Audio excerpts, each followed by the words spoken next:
Bienvenidos a una nueva sesión de Espacio Podcast. ¿Cómo está la Titi? ¿Cómo está el Dani? Hola, hola. Hola Mati, Estoy hola, Titi. cansadita. ¿Y ustedes? ¿Terminando el año? Bien, bien. Sí, cerrando Yo promedio y sí, todo. yo empezándolo. No, Partieron mis clases la semana se pasada. te viene lo intenso. ¿Y ustedes están cerrando ya? O sea, yo ya tengo que defender mi práctica en una semana más. Oh, te queda poquito. Va a defenderla. Qué bueno, qué bueno. El Dani, ¿cómo va? ¿Bien? ¿La familia? Bueno, supimos que había gente con enfermedades, pero ya están bien, parece. Sí, mi mamita, pero ya está todo bien. Todo bien, Así qué que bueno. tuvo una operación igual ambulatoria, pero está bien. Qué bueno, amigo. Estamos orando por ella. Sí.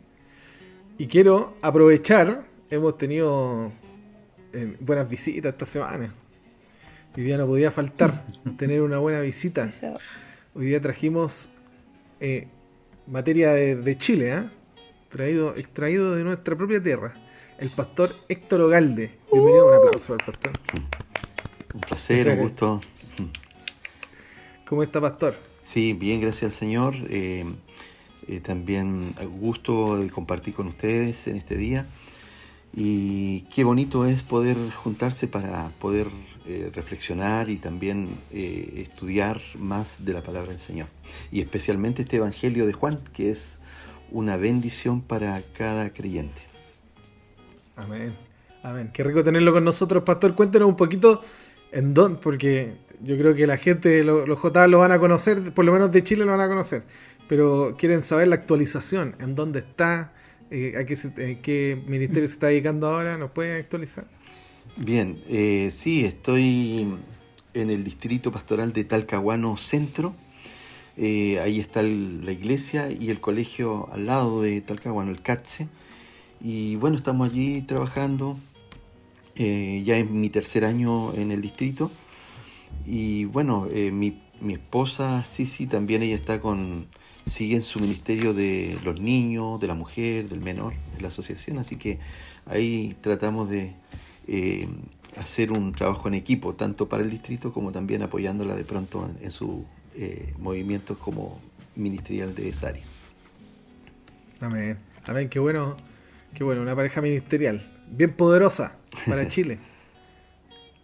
Así que estamos contentos de tenerlo, pastor, estamos muy felices. Vamos a comentar las noticias, pero antes quiero recordarles que todos nuestros materiales están en Ministerio Joven, Unión Chilena, tanto en Instagram como en YouTube, y pueden encontrar semanalmente nuestro espacio podcast publicado en Spotify. ¿Ya? Así que pueden comentar, pueden darle me gusta, compartir y mandárselo a sus maestros de escuela sabática, los que están encargados, y los maestros, si quieren, igual pueden enviárselo a sus alumnos. Así que mandamos saludos a la gente que nos escucha de Perú, a la gente que nos escucha de México, a la gente que nos escucha de otros países. Así que, bueno, la noticia, porque vamos con semana de fase, ¿no? Pero la noticia más importante, aparentemente, fue el cambio de mandato. Bueno, las elecciones, ¿no? Todavía no hay cambio de mandato. Las elecciones de Norteamérica. Salió electo el presidente Trump, Donald Trump. Sí. ¿Cómo se vivió eso allá en Chile? La verdad, casi yo no vi nada. Sé que arrasó. Sé que arrasó por harto. Meme. Sí, ganó por como 6 millones de votos de diferencia. 6, 7 millones. Creo que en el Congreso también ganó ventaja y todo el tema. Sí, sin embargo, las encuestas que se habían hecho de sondeo daban casi una paridad con la otra candidata, pero en la elección algo pasó con los electores que se inclinaron favorablemente para Donald Trump. Algo curioso eso. Sí, bueno, ahí hubo harta batalla, pero ganó el Partido Republicano. Aquí en Israel hubo repercusiones. Hubo hasta un movimiento en la calle y en las noticias salió que hubo un porcentaje más alto que votó por Kamala Harris, pero finalmente ganó Donald Trump. Por lo menos aquí en Israel estoy diciendo, ¿no?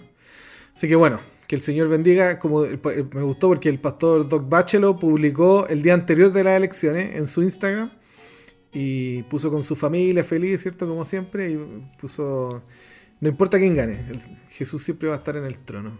Siempre va a ser el rey. Así que quiero comentar igual que esto, bueno, la semana antepasada, hace un par de semanas, un par de días, perdón, fueron las inundaciones en Valencia. Hay mucha gente que está sufriendo, mucha gente que ha perdido sus hogares y hasta gente que ha perdido sus vidas. Así que vamos, ahora cuando oremos con el grupo, vamos a orar por ellos. Vamos a pedir la bendición para la gente que, bueno, el cuidado también, y ahora la restauración, ¿no? Porque ya acabaron las inundaciones, pero el trabajo de restauración, y sabemos que incluso Adra va a hacer algo ahí. Y solo, que quizás lo que más me llamó la atención de Adventist News Networking es que el pastor Ted Wilson andaba visitando Corea. Yo tengo un amigo coreano, ¿no? No, Corea del Sur. Yo tengo un amigo coreano, pero ya lo saben. Me han preguntado el nombre en las chiquillas que escuchan el podcast. Pero no lo voy a dar. No es de apellido Interesante lo que pasa allá, en Corea. Pero bueno, que el Señor bendiga el ministerio del pastor Ted Wilson y que bendiga a los pastores. Son hartos, veo la foto. Los pastores que trabajan ahí en Corea. Muy bien, vamos a iniciar. Para eso le vamos a pedir a nuestro pastor Héctor que pueda hacer una oración inicial y vamos a empezar a comentar nuestro folleto de esta semana. Ok.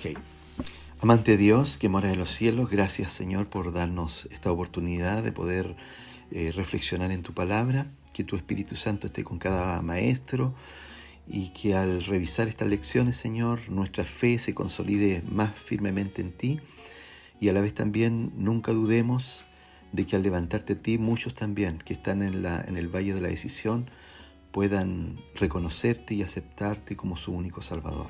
Dirígenos y acompáñanos en el nombre santo de Jesús. Amén.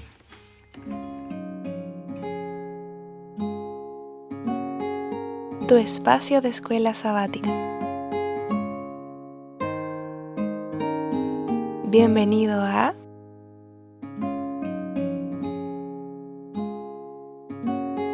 Espacio Podcast.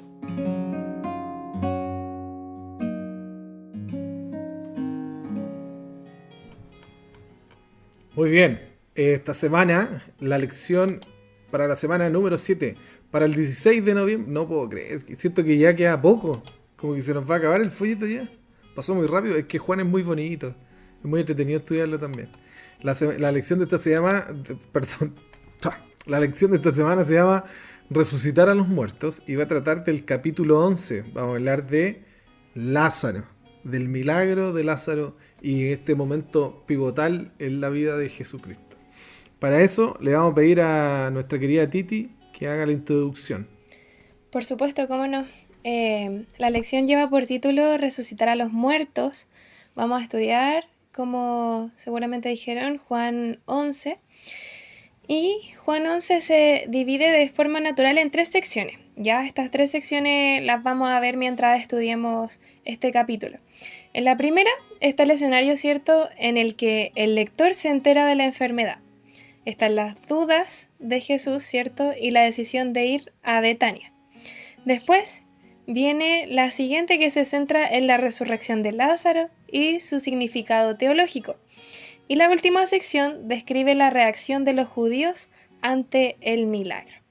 Es fuerte porque, como la lección pasada hablaba sobre los ciegos espirituales, estas personas persistieron en resistirse a la luz y se sumieron en una oscuridad mucho más profunda porque lo tenían enfrente de sus ojos, ¿cierto?, y eligieron no ver. Esto culminó con la decisión oficial de condenar a muerte a Jesús. Entonces, tras la resurrección de Lázaro, los dirigentes religiosos no dejaron de maquinar la forma de destruir a Jesús, y esto es bastante triste después de ver tremendo milagro, ¿cierto? Porque sabemos que hay varias señales que demuestran que este milagro era verídico y que el Señor quería mostrar, ¿cierto?, su gloria y quería demostrarles que no importa lo que ellos hicieran, Él era el Mesías. Así que vamos a estudiar un poco sobre esta lección que habla sobre resucitar a los muertos. ¿Quién es el que tiene permitido resucitar a los muertos? De eso se trata la lección.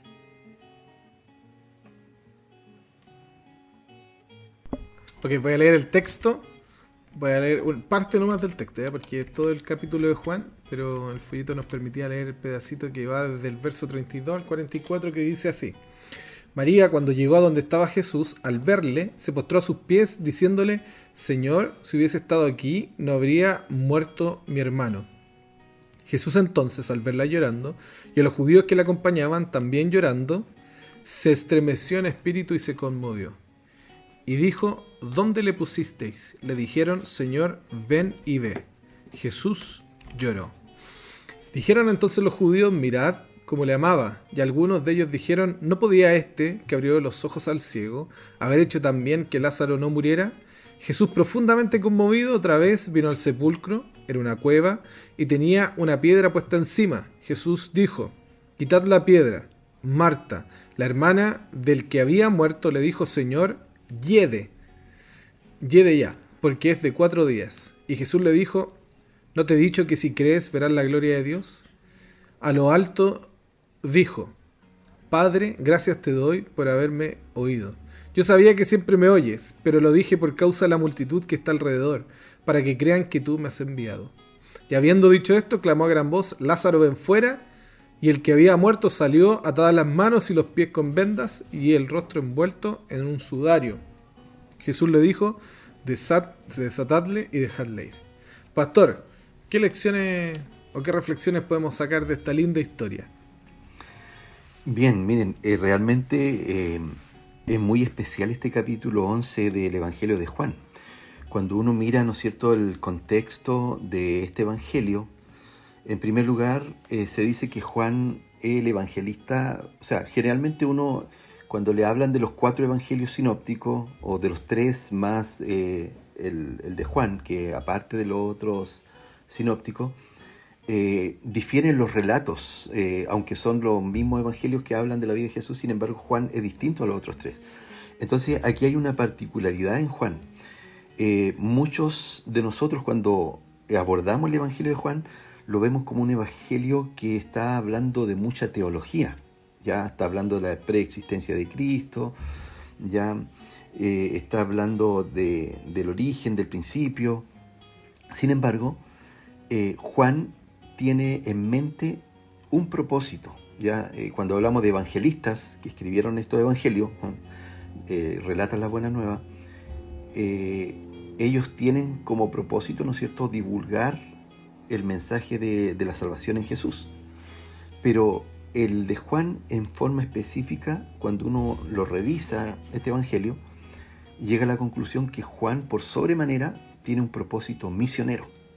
¿Ya? Y miren ustedes, el capítulo 1, versículo 11 y 12 dice, el versículo 11: a los suyos vino y los suyos no le recibieron. Los teólogos dicen que podemos nosotros dividir el evangelio en 2 partes. La primera parte, que va del capítulo 1 al 11, y justo estamos nosotros en el 11 ahora. Entonces, que eso resumiría el versículo 11 del capítulo 1: a los suyos vino y los suyos no le recibieron. Y hay que ver cómo este capítulo está centrado en mostrar justamente, como ya lo dijo nuestra amiga, la oposición a Jesús, el no creer, el no aceptarlo como el gran Mesías, como el gran Salvador, ¿ya? Pero sin embargo, igual hay un grupo que, aunque está incrédulo, está, ¿no es cierto?, ahí en la visualización de Jesús, para hacer que ellos también puedan creer. Ahora, ¿qué respuesta dice el versículo 12 del capítulo 1 que va a pasar con aquellos que creen? Dice: más a todos los que creen o que le recibieron, a los que creen en su nombre, les dio potestad de ser hechos hijos de Dios. O sea, en medio de la incredulidad, el Señor, al hacer su obra, Él va a ir con la luz para que ellos también le acepten y puedan ser alcanzados para salvación. Entonces, este relato, al mirarlo, ¿no es cierto?, tiene un propósito fundamental. ¿Y cuál es el propósito que tiene Cristo? Como ya dijimos, Juan se va a preocupar de relatar las cosas más importantes. Lo dice también más adelante en el mismo libro, que las que se escribieron en este libro son aquellas, ¿no es cierto?, que nos van a ayudar a creer en Jesucristo. Y para que al creyendo podamos tener vida eterna. Ese es como el propósito fundamental de Juan. Entonces, este relato fue escogido. Recuerden que hay muchas cosas que hizo Jesús, pero Juan se preocupa de solamente elegir las más especiales que pueden contribuir a que los incrédulos o los que están en las tinieblas puedan ver la luz y puedan finalmente aceptar a Jesús como el Salvador. Entonces, ¿dónde se ve el propósito de Jesús en este relato? Cuando le llega el mensaje de que su amigo íntimo, cercano, ¿no es cierto?, está muy enfermo. O sea, si le llega el mensaje es porque los familiares le dicen, oye, en este momento tiene que venir Jesús, ahora sí o sí, porque ya nuestro hermano está gravísimo. Entonces el mensajero va, y aquí yo relato siempre, ¿no es cierto?, a manera de opinión, ¿no es cierto?, cuando tenemos un amigo, ¿qué esperamos de un amigo? Que ante el pedido de auxilio, de ayuda, él pueda acudir, ojalá prestamente. Entonces pareciera que este amigo, que Jesús, parece que no es muy buen amigo, aparentemente en el relato, porque dice él, no, esperemos todavía, ¿ya? Y los discípulos comenzaron a comentar entre ellos, pero ¿cómo? Si está enfermo, debiera morir. Y sin embargo, Jesús le aclara y le dice que esta enfermedad, ¿no es cierto?, no es para muerte, sino que es para la gloria de Dios. Y es importante esa declaración de Jesús, para la gloria de Dios. ¿Dónde está centrada la gloria de Dios? Para el Señor es vital, de vital importancia y trascendencia, que ojalá todos los que Él ha venido a rescatar y a salvar puedan reconocerlo y puedan aceptarlo. Entonces, finalmente ya sabemos lo que dice el relato, que viajan entonces cuando ya se sabe que finalmente ya Lázaro, ¿no es cierto?, ya ha muerto. Sin embargo, Jesús resalta que Lázaro duerme. Ya ahí hay un término que él usa como para graficar de que para él, siendo el Dios Todopoderoso, no hay impedimentos, sino que si él, ¿no es cierto?, se propone, Lázaro puede volver o puede despertar de ese sueño, ¿ya? Pero que obviamente se está refiriendo a la muerte. Entonces, es interesante que cuando llega ya cercano, Marta lo va a encontrar y inmediatamente ella, ¿no es cierto?, le reprocha, y ahí podemos ver la parte humana, cuando estamos adoloridos por la pérdida de un ser querido, que es lo más trágico, lo más triste, lo más doloroso. Obviamente que nuestras emociones, nuestros sentimientos afloran, y entonces Marta le dice, Señor, si hubieses estado aquí, mi hermano no habría muerto. Y ahí también podemos ver otra afirmación muy fehaciente en cuanto a la fe y a la confianza, al conocimiento que Marta tenía de Jesús. O sea, para Marta era claro de quién era Jesús. Ella no tenía dudas. Ella era una creyente, una amante del Salvador. Por lo tanto, ella estaba certera y tenía la confianza que si Jesús estaba, su hermano no habría partido. Más también sé ahora que todo lo que pidas a Dios, dice, Dios te lo dará. Y Jesús le dijo, tu hermano resucitará. Y aquí hay una doctrina que nosotros también comprendemos bien. La resurrección de los muertos, ¿cuándo va a ser? Cuando Jesús regrese por segunda vez, ¿no es cierto?, en su segunda venida. Entonces ella dice, sí, tú tienes razón, cuando sea ese acontecimiento, él resucitará, ¿ya? Sin embargo, Jesús le dijo, yo soy la resurrección y la vida, ¿ya? El que cree en mí, aunque esté muerto, vivirá. Es una declaración donde teológicamente aparece el famoso yo soy, ¿no es cierto? Esa declaración yo soy. Ese yo soy indica que no hay otro, ya indica que Él es el único Dios soberano de todo el universo, y por lo tanto Él es el que tiene la autoridad, la preeminencia en todas las cosas, y Él es el que puede, ¿no es cierto?, dictaminar lo que ha de acontecer. Entonces, dice después el relato, y todo aquel que vive y cree en mí, no morirá eternamente. ¿Crees esto? Le dijo, sí, Señor, yo he creído que tú eres el Cristo, el Hijo de Dios que ha venido al mundo. Entonces, es realmente especial atender las palabras de Jesús. Ya él había anunciado a sus discípulos que él iba, la muerte de Lázaro no era para, la enfermedad no era para muerte, sino era para la gloria de Dios. Y la gloria de Dios, según Juan, es justamente dar a conocer, levantar al Señor. ¿Ya? Jesús dice, más adelante también lo declara Juan, cuando Jesús dijo que si él fuese levantado, a todos atraería hacia sí mismo. Y ese levantar, paradójicamente, estamos hablando de la muerte de Lázaro, sin embargo, Jesús lo va a resucitar, pero que este milagro va a llevar a que se aflore estos dos grupos que ya leímos en el capítulo 1, versículos 11 y 12, que van a darse en todo el Evangelio de Juan. Los que rechazan a Jesús y los que creen y lo aceptan para vida eterna y que llegan a ser hijos de Dios. Entonces, este mismo relato nos va a explicar eso, que en ese momento, cuando Lázaro es resucitado, la gente queda, ¿no es cierto?, admirada, y dice finalmente que se cumple el propósito de Jesús. A mí siempre me ha llamado mucho la atención, allí en el capítulo 11, versículo 45, dice: entonces muchos de los judíos que habían venido para acompañar a María y vieron lo que hizo Jesús, noten ustedes, creyeron en él.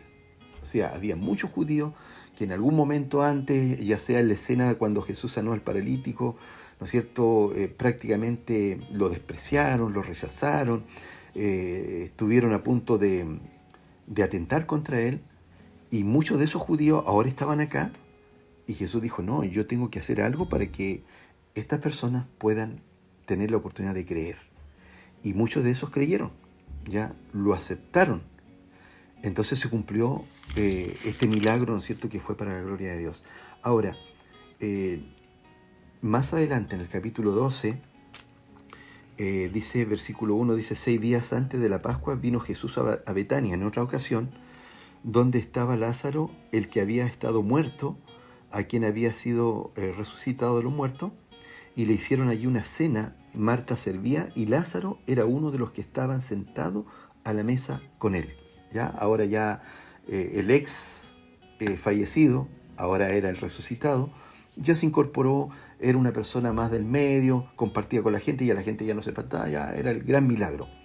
Pero ¿qué ocurría? Que Lázaro, al seguir con vida, era un testimonio andando, ¿ya? Que todos decían, mira, ahí va el que resucitó Jesús. Entonces, cada vez más gente incrédula, al ver un testimonio vivo como Lázaro, seguían, ¿no es cierto?, creyendo en Jesús. Y miren lo que pasa en el mismo capítulo 12, versículo 9 en adelante. Dice: gran multitud de los judíos supieron entonces que él estaba allí y vinieron, y no solamente por causa de Jesús, sino también para ver a Lázaro, a quien había resucitado de los muertos. Pero los principales sacerdotes acordaron dar muerte también a Lázaro, porque a causa de él muchos de los judíos se apartaban y creían en Jesús. Chuta. Qué maravilloso, ¿no? Qué maravilloso. O sea, noten ustedes también, ahí podemos ver la fuerza del enemigo, cómo el enemigo cada vez quiere sembrar las tinieblas para que la gente se endurezca más, para que no crean, pero el Señor, a pesar de esas situaciones, va usando elementos que de pronto pueden ser hasta desfavorables para algunos, pero cuando la voluntad de Dios se manifiesta, siempre va a ser para que la gloria de Dios se manifieste, y ojalá muchos más puedan creer en la salvación, puedan creer en Jesucristo y obtengan la vida eterna. Entonces, Amén.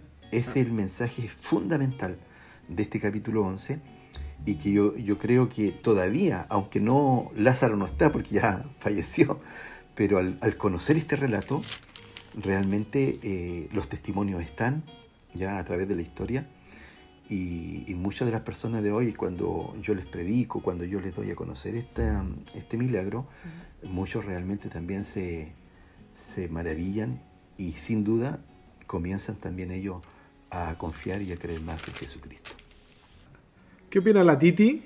A mí me gustaría resaltar un poquito del versículo 33 al 43, que es cuando el Señor ya está en Betania, ¿cierto? Tiene conversaciones que son profundas y siento que revelan mucho sobre el carácter de Dios, así como para que conozcamos un poquito más sobre Él, porque en el principio, en el 30, hubieron dos momentos en el que el Señor dejó de estar en el sentimiento en el que estaba. En el 33, el Señor se conmovió en espíritu y se turbó, ¿cierto? Y en el 35 es distinto porque Jesús lloró. Entonces, ¿cómo nosotros podemos conocer distintas características, distintos sentimientos, ¿cierto?, por los que pasa el Señor en este momento? Porque imagínense siendo Dios, estando, ¿cierto?, en este momento, y Él sabiendo que muchas de las personas que estaban ahí, a pesar de que Él le iba a mostrar que podía resucitar a los muertos, ellos iban a atentar contra su vida. Entonces, el Señor sabía todo esto, y en las conversaciones, ¿cierto?, se estremeció. Estaba, ¿cierto?, en este momento cuando dice, entonces Jesús, al verla llorando y al ver a los judíos que habían venido junto con ella, que estaban llorando también, se conmovió en espíritu y se turbó. Entonces, nosotros también podemos ver que esto pudo haber sido una experiencia causada con un dolor por la hipocresía de los judíos que estaban reunidos ahí. ¿Por qué? Porque estas personas estaban buscando siempre los momentos para encontrar los errores del Señor. Estaban, ¿cierto?, ya estaban pensando en matarlo, solamente que no lo iban a llevar a cabo todavía. Entonces, él sabía que algunos de los que estaban ahí pronto iban a hacer planes para darle muerte. A que ahora, ¿cierto?, estaban lamentando lo que estaba ocurriendo. Y es súper fuerte porque también hay un contraste en el momento en el que Jesús llora. ¿Por qué? Porque también puede ser por este motivo o también puede ser por un motivo de mostrar la humanidad, ¿cierto?, de Jesús. Porque Él se hizo hombre, se hizo humano, ¿cierto? Entonces sufrió como nosotros sufrimos. Y está mostrando, ¿cierto?, que se conmueve por el dolor humano, que llora con los afligidos, que Él tenía que ser semejante en todos nosotros, entonces no podía, ¿cierto?, no sufrir con lo que nosotros estábamos sufriendo en ese momento. Entonces, es súper importante cómo muestra la humanidad de Jesús y muestra no solamente que Él se conmueve o que Él se entristece o se estremece, sino que Él llora. La gente estaba viendo las lágrimas de Jesús y era un lloro sincero, ¿cierto? Estaba sufriendo con los necesitados. Sí, de paso, es la única declaración del Nuevo Testamento donde dice que Jesús lloró. O sea, este texto es único. Y lo otro, este llorar, obviamente que era por sus amigos, por las hermanas de Lázaro que estaban quedando, despidiendo a su hermano, por Lázaro mismo que había fallecido.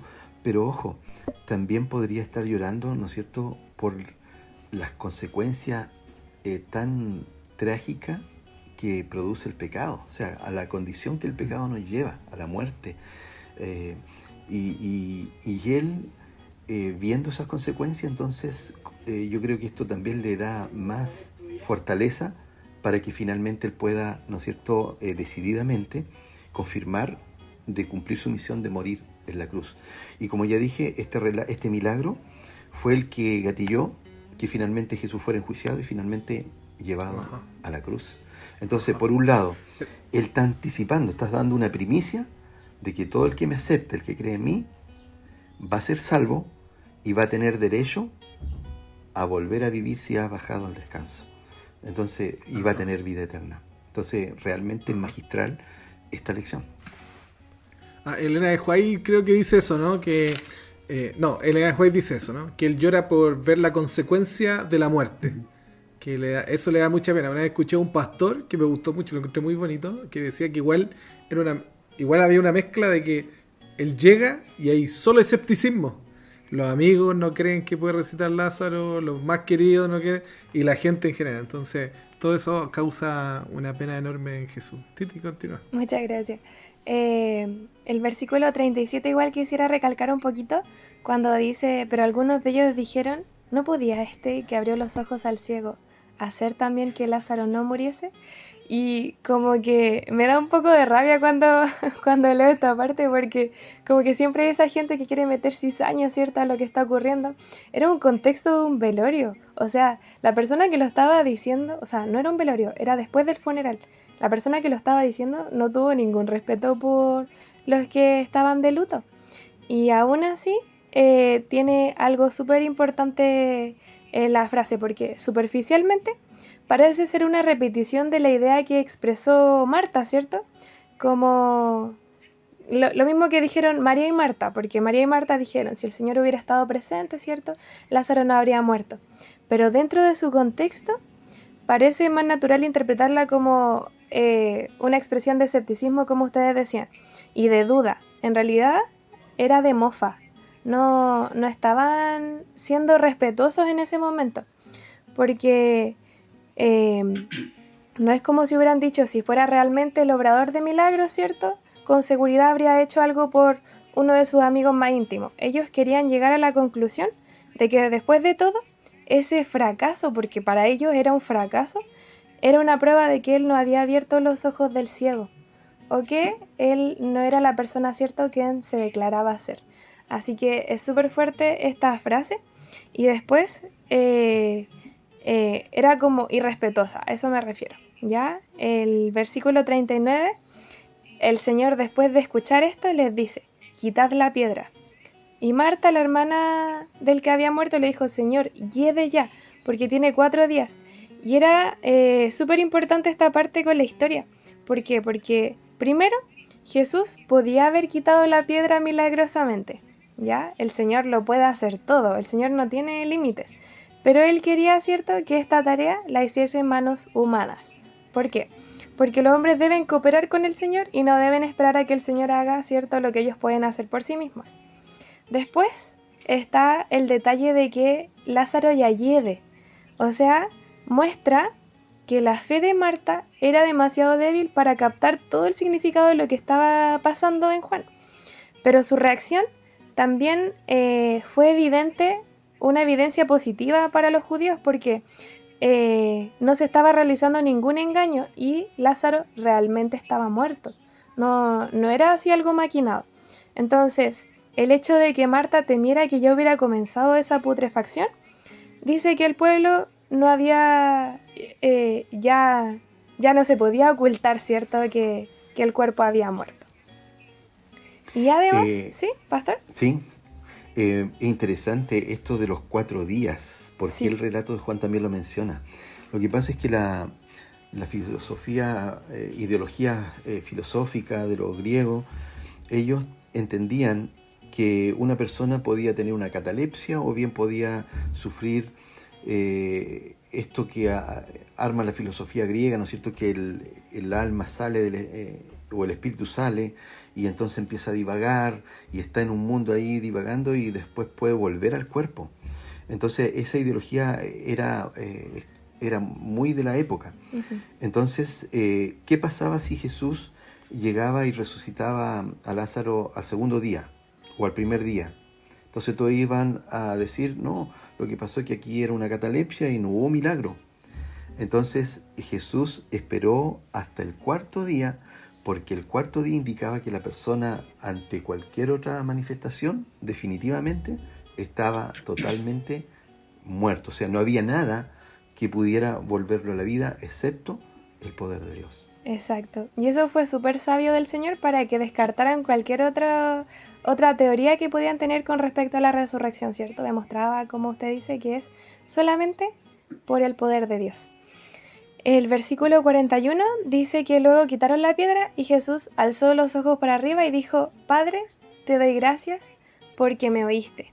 Y me gusta mucho lo que le dice el Señor, porque le dice, ¿cierto? Gracias, Padre, porque me oíste. Y esa parte en la que dice, por haberme oído o porque me oíste, Jesús estaba constantemente en comunión con su Padre.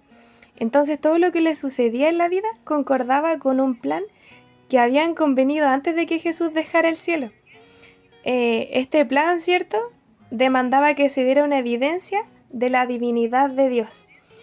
Así que esa oración fue súper simple, enmarcando el contraste, ¿cierto?, de lo que estaba ocurriendo, porque La idea era, ¿cierto?, que se notara la relación que tenía con el Padre. No hubo ningún pedido, solo fue una expresión de agradecimiento.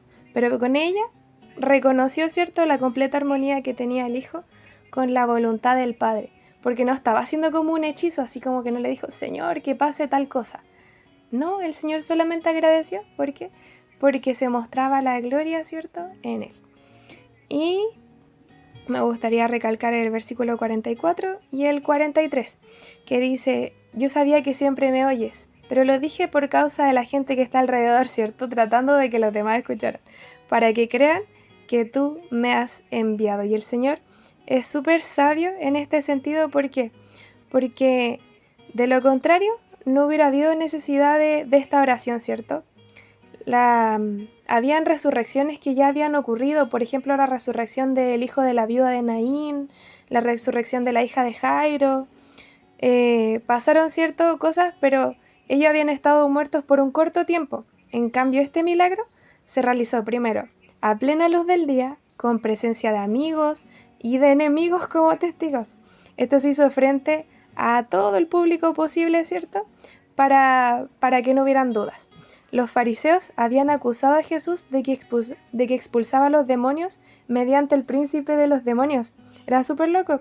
Y Jesús reconoció abiertamente su unión con el Padre, sin el cual no intentaba hacer nada, ¿cierto? Y ahora declara que su propósito era que creyeran que Dios lo había enviado. Entonces, la conversación que el Señor tiene es muy profunda y quiere declarar siempre quién es Él y qué es lo que quiere hacer en nuestra vida. Él quiere ser el Mesías, quiere ser el Salvador, ¿cierto?, del pecado. Y lo maravilloso, ¿cierto?, es que le dice, ven fuera, y ocurre este milagro. Y ocurre la resurrección, ¿cierto?, de su tan querido amigo. Y se demuestra la gloria de Jesús. Así que finalmente lo que le dijo a sus discípulos se hizo realidad, porque fue para honra y gloria de Dios.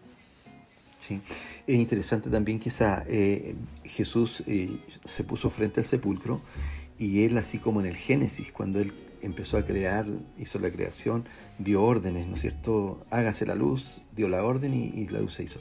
Entonces, esto evoca a ese Jesús creador también, que está devolviendo la vida, o sea, está volviendo a recrear la vida humana de alguien que ya es inerte. O sea, si está en un estado de descomposición es porque ya está corrompido. Sin embargo, nada impide que ante la voz soberana de Dios, ¿no es cierto?, el fallecido de más de 4 días salga caminando de ese lugar. Realmente es fantástico ver cómo Jesús mostró su dote de creador. Amén. Dani, ¿te gustaría hacer algún comentario de lo que aprendimos de la lección? Sí, cortito.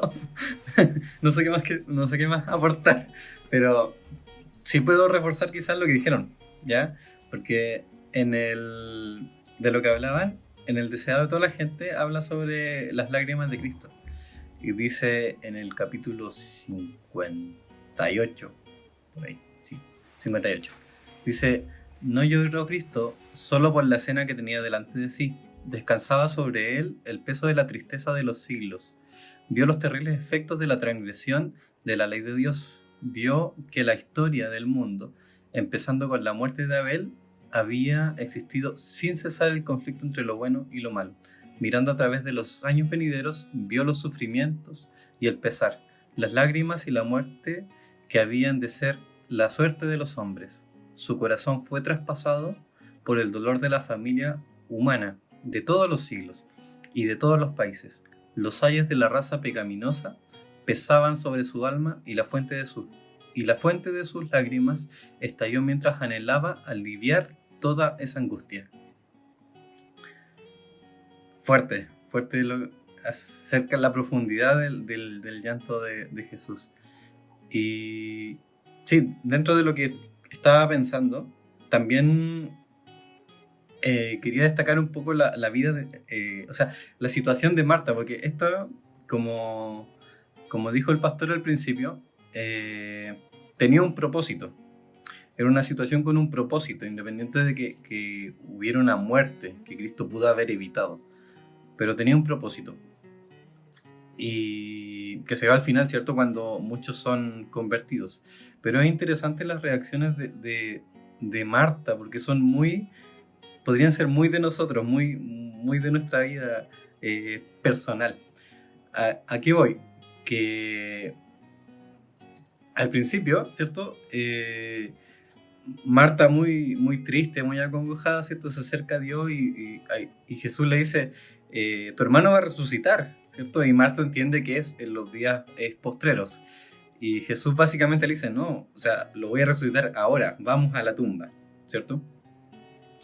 Y cuando van a la tumba, Jesús le pide mover la piedra a la multitud y a Marta en sí, a Marta en específico, porque era como la que llevaba la batuta. Y Marta dice así como, no, pese a que había dicho recién, no, sí, tú puedes todo, tú vas a resucitar en los días últimos, confío en ti. Le dice, pero aquí esperemos un poquito, ¿cierto? Porque aquí no es tan bonito sacar la piedra, porque lleva 4 días, está hediondo, no está como en las condiciones, ¿cierto? Y dice, mira, Elena dice, Cristo reprendió a Marta, pero sus palabras fueron, en el mismo deseo de toda la gente, pero sus palabras fueron pronunciadas con la mayor amabilidad. ¿No te he dicho que si creyeres verás la gloria de Dios? ¿Por qué habrías de dudar de mi poder? ¿Por qué razonar contrariamente a mis requerimientos? Tenéis mi palabra. Si quieres creer, veréis la gloria de Dios. Las imposibilidades naturales no pueden impedir la obra del Omnipotente. El escepticismo y la incredulidad no son humildad. La creencia implícita en la palabra de Cristo es verdadera humildad, verdadera entrega propia. Esa es la reprimenda que le hace a Marta, o sea, una reprimenda con cariño, claramente. Y lo que decía la Titi era súper importante, porque en la vida de Marta ella tiene que aprender esta cooperación, que es la misma que tenemos que aprender nosotros en esta situación de propósito. Y dice, cuando Jesús le dice quita la piedra, dice, quitad la piedra. Cristo podría haber ordenado a la piedra que se apartase y habría obedecido a su voz. Podría haber ordenado a los ángeles que estaban a su lado que la sacasen. A su orden, manos invisibles habrían removido la piedra, pero había de ser sacada por manos humanas. Así Cristo quería mostrar que la humanidad ha de cooperar con la divinidad. No se pide al poder divino que haga lo que el poder humano puede hacer. Dios no hace a un lado la ayuda del hombre, la fortalece y coopera con él mientras emplea las facultades y capacidades que se le dan. La orden se cumplió, la piedra fue puesta a un lado. Así que eso es como lo que podría aportar en realidad los textos que dice Elena en El deseo de toda la gente en el capítulo 58. Pero hay muchas cosas también que decir acerca de los fariseos, sobre ¿cómo se llama? Caifás, ¿cierto? Que pide que lo maten, que como que pone la sociedad en esta ceguera, ¿cierto? Que hablábamos la vez pasada, en esta ceguera. Pide que muera Jesús, ¿cierto? En pos de que los romanos no arrasaran con su sociedad, con sus puestos y con su orgullo, básicamente, con su estatus de poder. Y eso también es importante. Estaba más preocupado por el bienestar personal, el status quo, claro, más que reconocer a aquel que venía a darle vida eterna.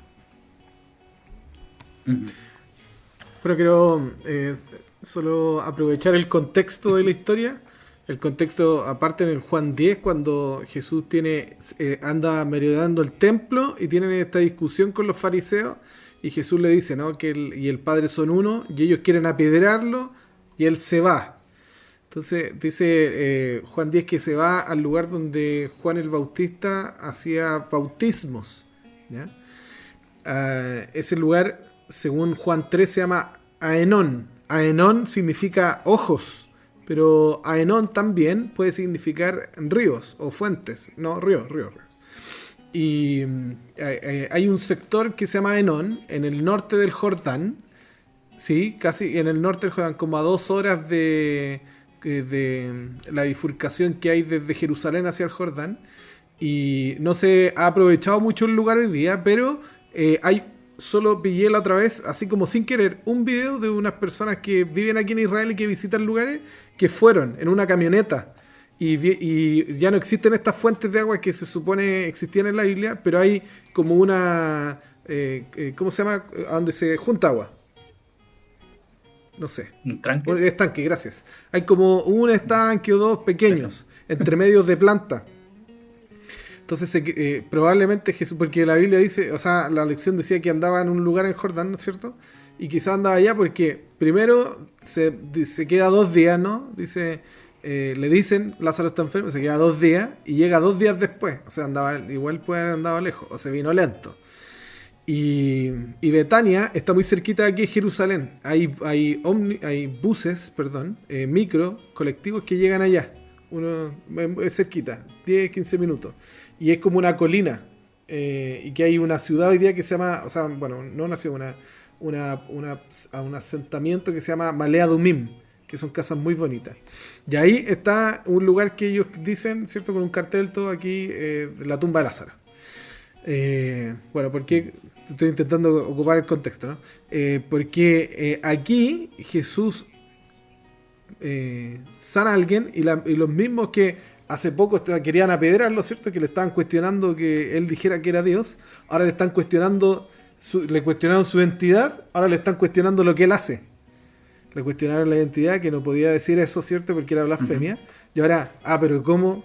Este no es que el hijo de Dios, no, aparte hace milagros. Entonces, primero importante, no es la primera vez que Jesús resucita a alguien.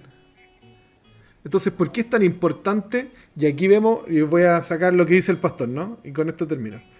La actitud de los que ven, ¿cómo se llama? Del espectador.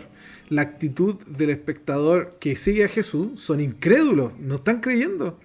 Jesús le dice, bueno, si sabes que yo resucito, ya lo han visto antes, ¿por qué lloran? Entonces Marta, a pesar de que actúa con fe, ella dice, no, si yo sé que viene la resurrección, ¿no? Pero viene en el día final. Pero Jesús le dice, pero si yo soy la resurrección en la vida. O sea, ya han visto que yo lo he hecho, ¿por qué hacen eso, no? Entonces, y los otros igual, ¿no? Ve la incredulidad y le da pena. Y todos son incrédulos. Y aparte que lo cuestionan. Bueno, y aparte los otros espectadores que son los fariseos. Os voy a decir los enemigos de Jesús, no, porque no habían solo fariseos, ¿no? Pero los fariseos son los que conspiran. Que ya no solo están enojados con él, conversaron algunos y como Nicodemo creyó, algunos creyeron y se dividieron, ¿cierto? Sino que ahora están llegando a un momento decisivo de su ministerio como anticristianos o anti-Jesús. Ellos ahora están decidiendo. Y no apareció, no lo leí tampoco, pero está en el capítulo después del verso 46, que dice que son fariseos, empiezan a dialogar la situación. Entonces ya saben que Jesús está clamando, está diciendo que es Dios, y aparte está haciendo milagros como Dios. Porque les voy a decir una cosa, muchos hicieron quizá milagros importantes que no eran cristianos, ¿no? Hay muchas mitologías, hay muchas cosas que la gente de otros países puede haber creído como en algún cierto Mesías, cosas sobrenaturales estoy diciendo, ¿eh? Pero ninguno ha tenido la capacidad de resucitar. No existe eso. No existe alguien que tenga la capacidad, hasta el día de hoy, la capacidad de resucitar. Si hay algo que es irreversible en la experiencia del ser humano, es la muerte. Pero Jesús dice, no, yo puedo hacerlo. Entonces, el único en la historia que puede hacer eso. Entonces, ellos dicen, ya, está proclamándose ser Dios, y aparte, hace cosas que solo Dios puede hacer, dar vida. ¿Quién hace eso? Entonces, ahora ellos dicen, ya, hay que acabar con esto. Y quiero terminar con esto, que a mí me toca mucho como el corazón, ¿no? Como la fibra, porque ellos empiezan a dialogar algo, y dice el 48, si le dejamos así, todos creerán en él, y vendrán los romanos, y destruirán nuestro lugar santo y la nación. ¿De dónde sacan esa idea? No deberían decir, oye, no hay romanos que están creyendo en él igual, el centurión que le pidió el milagro, sea algo bueno. No, ellos dicen, no, van a creer y los romanos van a venir y nos van a matar. ¿De dónde sacan esa idea? Y mira, Caifás, el 49, uno de ellos, sumo sacerdote, dijo, vosotros no sabéis nada, ni pensáis que nos conviene un hombre que muera por el pueblo y que no toda la nación perezca. Entonces, ¿por qué ellos tenían esta idea? Y sabes que la única referencia que yo tengo, por lo menos, bíblica, que no la he leído en ningún lado, solo la tengo porque he leído la Biblia, es que en Daniel 9 había una profecía mesiánica en donde decía que cuando viniera el Mesías iba a ser destruida la ciudad. El Daniel capítulo 9, el verso 24 al 26, habla de que viene el Mesías, que el Mesías va a ser quitada la vida del Mesías, y después dice que van a venir inundaciones en contra de la ciudad, o sea, la ciudad va a ser destruida. Entonces lo que me toca el corazón de esto es que los fariseos lo más probable es que sabían la profecía y querían evitar que fueran ellos. Mira que en vez de ser parte del movimiento profético, quieren irse en contra del movimiento profético. No se sienten parte, no están aceptando. Entonces, bueno, con eso termino, ¿no?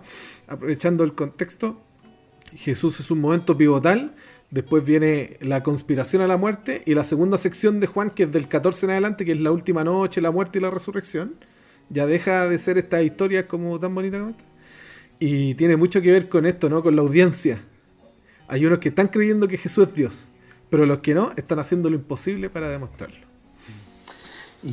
Y también yo más de alguna vez también he declarado a las personas, miren lo que Jesús tiene que hacer para poder evidenciar que otros también puedan tener la oportunidad de creer en Él. O sea, si es necesario, Él resucita a un muerto para que tú creas y puedas aceptarle para vida eterna. Elena de White también tiene un comentario al respecto sobre lo que estábamos hablando en El deseado de todas las gentes. Dice así: Lázaro había sido muy amado y sus hermanas lo lloraban con corazones quebrantados, mientras que los que habían sido sus amigos mezclaban sus lágrimas con las de las hermanas enlutadas. A la vista de esta angustia humana, y porque los amigos afligidos pudiesen llorar a sus muertos mientras el Salvador del mundo estaba al lado, Jesús lloró. Aunque era el Hijo de Dios, había tomado sobre sí la naturaleza humana y lo conmovía el pesar humano.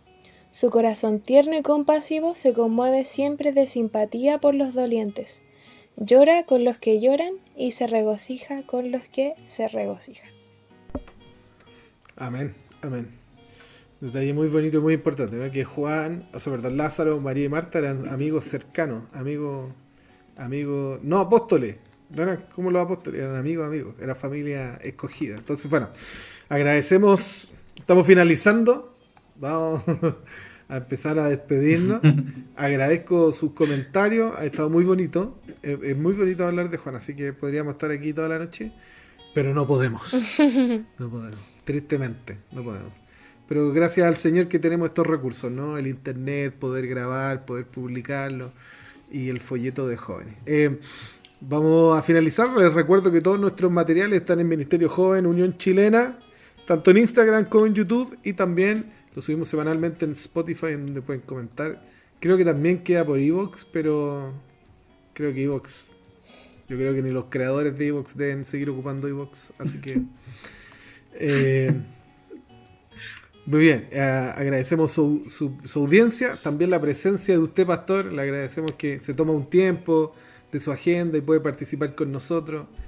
Fue muy bonito tenerlo. ¿Quiere decir algunas palabras para despedirse? Sí, no, agradecerle a ustedes también por este bonito ministerio de poder seguir difundiendo, ¿no es cierto?, las lecciones tan preciosas de la palabra de Dios, especialmente al grupo más importante de la iglesia, que son los jóvenes. Así que el Señor les bendiga, les fortalezca, y sé que es un tiempo precioso que ustedes podrían dedicarlo a sus quehaceres personales, sin embargo lo apartan para hacer este ministerio. Así que muchas bendiciones y que sigan creciendo y realizando esta labor linda. Amén, amén. Gracias, esperamos volver a tenerlo. Amén. Bueno, cuando sea, estamos para apoyarles y servir. Yo creo que cuando el pastor dijo el grupo más bonito de la iglesia, los jóvenes, y el más conflictivo también, pastor, hay que decirlo. Bueno, me tocó... Titi, ¿cómo se llama? Dígame, perdón. Sí, me tocó trabajar con jóvenes, no, el mejor grupo que la iglesia tiene, así que hay que siempre estar apoyando. Eso. Amén, amén. Titi, ¿cómo se llama la lección de esta próxima semana? La próxima semana tenemos la lección que se llama A la sombra de la cruz. Ah, bonito, como el libro de Esteban Gaskell. Muy bien, estamos finalizando. Agradecemos su audiencia. Les recordamos estudiar el folleto todos los días, repasar bien bonito el sábado en la mañana, que coman, se rían y compartan este momento tan bonito. Y nos escuchamos, pues gracias Titi, gracias Dani. Nos escuchamos en un nuevo espacio podcast esta próxima semana. Que Dios les bendiga. Chao. Chao. Adiós, Chao, chao. bendiciones.